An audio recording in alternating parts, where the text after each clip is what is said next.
Next on the bench, I have a Series SE 44 millimeter Apple Watch. Screen is broken, so let's get to it. Okay, so I use this little cheap what is it, screen separator machine, or however you want to call it.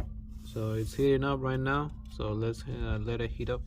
And then I just laid the Apple Watch on it for a few minutes, maybe 1 or 2 minutes, and then I removed the screen.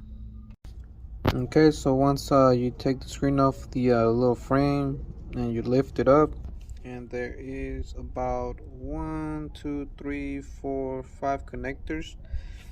I need to unplug. And here we go. I have this screen ready to be installed on this little Apple Watch.